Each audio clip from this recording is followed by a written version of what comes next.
Mes chéris, la dame que vous voyez au-dessus de mon écran là, elle s'appelle Maria. C'est une maman de 70 ans passés. Elle a mis au monde 15 enfants, les filles.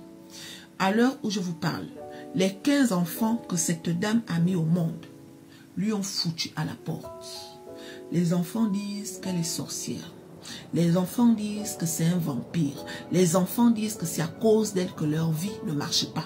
C'est à cause d'elle que leur vie n'avance pas. Les enfants aujourd'hui se sont accaparés des biens de cette dame. Aujourd'hui, elle vit dans un EHPAD. Dieu merci que le personnel de l'EHPAD s'occupe bien d'elle. Et d'autres parents aussi qui sont là, un genre. Cette dame a dit ceci. Je ne me reproche de rien vis-à-vis de ce que mes enfants m'accusent. Devant Dieu, je n'ai rien fait de mal à mes enfants. Je suis un parent, je ne suis pas parfaite. Mais le genre d'accusation que je vis là, devant Dieu, je ne connais pas ça. On peut faire ça.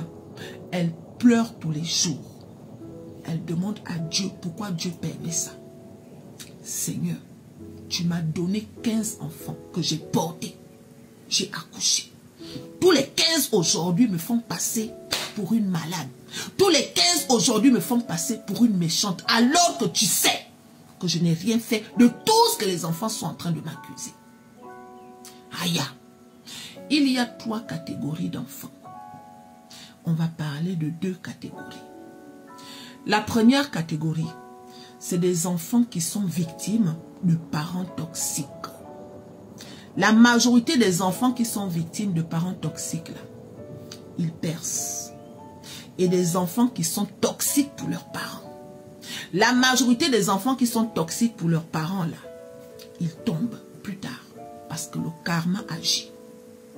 Les gens qui sont victimes de parents toxiques, s'ils vous disent ce qu'ils ont vécu venant de leurs parents, vous n'allez pas croire. Il y a des parents qui sont le diable sur terre pour leurs enfants. Il y a des parents qui sont très dangereux pour leurs enfants. Il y a des gens, s'ils vous racontent leur histoire, vous n'allez pas croire en fait qu'une personne normale peut vivre ça, ou bien un parent normal peut faire subir ça à son enfant. C'est Dieu qui protège ces personnes-là, qui sont victimes de parents toxiques. Mais dans la majorité des temps, Dieu fait leur palabre. Parce que les enfants qui sont victimes de parents toxiques, dans la majorité des temps, quand ils percent là, le parent devient maintenant comme un misérable devant son enfant. Est-ce que vous comprenez? Et dans la majorité des temps, les enfants qui sont victimes de parents toxiques, ils sont souvent gentils. Ça veut dire que malgré le mal que le parent a fait, quand il peut, il aide. Quand il peut, il fait. Ils ont toujours ce côté empathie là, vis-à-vis de leurs parents. Maintenant, il y a l'autre catégorie qui sont toxiques pour leurs parents. Ceux-là, moi, je les appelle les enfants ingrats.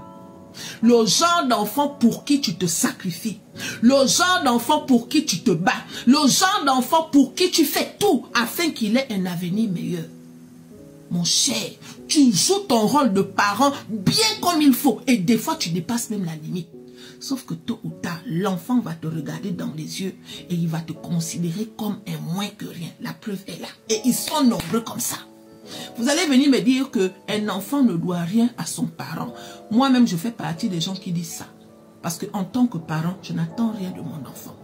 Mais quand même, en tant que parent, aïe, tu peux quand même venir rendre visite à ton parent si ton parent a été bien pour toi. Parce que oui, si tu n'as pas été bien pour moi, ça dépendra. On n'a pas tous le même cœur. Il y a des gens, ils ont pardonné, mais ils préfèrent rester dans leur coin. On ne va pas les juger. On ne va pas les condamner. Parce que la douleur qu'ils ont vécue au moment où on les faisait du mal là, eux seuls connaissent cette douleur. Donc ils sont libres de repartir vers leurs parents ou pas. Ils peuvent décider de ne plus les approcher et de rester dans leur coin. Dieu seul connaît. D'accord? Dieu seul est le juge. Et Dieu sait pourquoi ils font ça. Mais l'autre catégorie là, ceux pour qui les parents ont tout fait là. Aujourd'hui, vous traitez vos parents de sorciers. Vous rentrez dans les églises où on part vous remplir n'importe quoi dans le cerveau. On vous dit que vos parents sont vos sorciers. Vous ne vérifiez pas, hein. Vous n'avez pas de preuves. Du jour au lendemain, vous détestez vos parents comme ça là, sans preuve. On peut faire ça. Vous qui faites ça là, un chien ne va pas se couper. Il y en a, ils vont chez les marabouts. Tu rentres chez le marabout va te dire que c'est ta propre mère qui fait en sorte que tu ne fais pas les enfants. C'est ton propre père qui fait en sorte que tu ne trouves pas le travail. Vous êtes nombreux comme ça. Ce n'est pas mauvais, hein? Mais si ce que vous pensez de vos parents là est faux, il faut savoir que vous allez payer ça tôt ou tard. C'est comme ça. Avant d'accepter quelque chose, réfléchissez. Il y a des enfants pour qui tu fais tout. Mon cher, tu fais tout. Mais la manière que l'enfant se comporte avec toi, tu vas demander à l'enfant que, mais attends, je t'ai fait quoi? Qu'est-ce que je t'ai fait? Ils sont nombreux comme ça. Donc voilà Maman Maria, c'est une dame camerounaise. Elle est dans un EHPAD au Cameroun. Il paraît qu'ils sont nombreux là-bas. L'EHPAD même, il n'y a pas vraiment les moyens. Ils font ce qu'il faut. Ils font ce qu'ils peuvent. Mais quand même, 15 enfants. Aïe, 15 enfants. Vous allez me dire que oui, il faut aussi avoir la version des enfants. Il n'y a pas de souci, effectivement. Mais imaginons que c'est vrai. Parce que ce genre d'histoire, dans la majorité des temps, mon cher,